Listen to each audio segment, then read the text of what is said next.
চাই সৌদি যুবরাজের মতো 27 বছর ঘুমাইতেছে। সৌদি এক যুবরাজ আছে 27 বছর ধরে বর্তমানে ঘুমাইতেছে। কত বছর? বলো তোলাবারা ফতোয়া দিতে পারবা? ওর বিরুদ্ধে কলম চলে।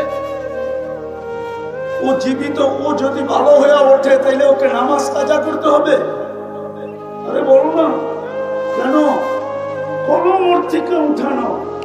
আমরা যতক্ষণ ঘুমানো থাকি ততক্ষণ কলম আমাদের বিরুদ্ধে যায় না। মাফ তাইলে রইল কতটুকু?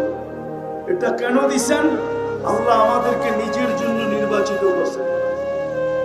বলবেন কিভাবে? কোরআন বলে সুহাদা আলান নাস, কিয়ামতের দিন তোমাদেরকে সাক্ষী হিসাবে দাঁড় করাবো। যেদিন বিচার কার্য করব ওই দিন তোমরা আমার পক্ষে সাক্ষী দিবে। বিদায় আল্লাহ আমাদেরকে নিজের জন্য নির্বাচিত করছেন।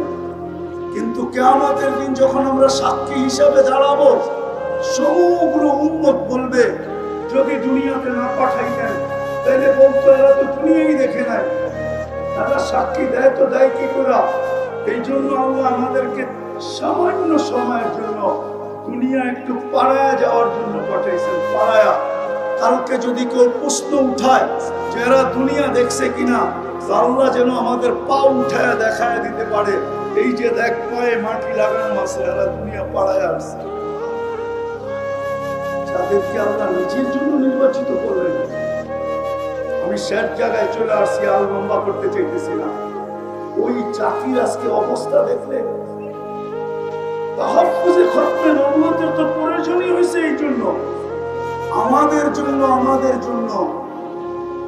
যদি আমরা নবীর আদর্শকে মানতাম, আর নবীর শান যদি জানতাম, আর নবীর প্রয়োজনীয়তা যদি আমরা জানতাম, আর যদি আমাদের ভিতরে প্রচার থাকতো, প্রসার থাকতো, একটা শুধু হইতেছে খতমে নবুয়ত।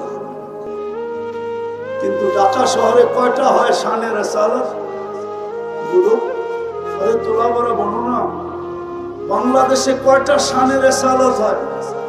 সবই তো ওয়াজ মাহফিল আর তাফসীর মাহফিল।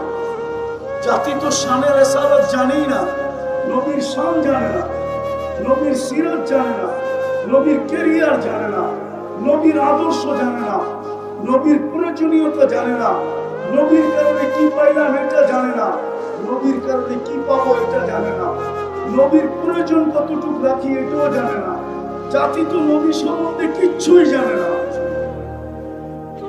তাইলে প্রয়োজন হবে না, আগাছা জন্মাবে না তো জন্মাবে না কেন? আপনি ভাবছেন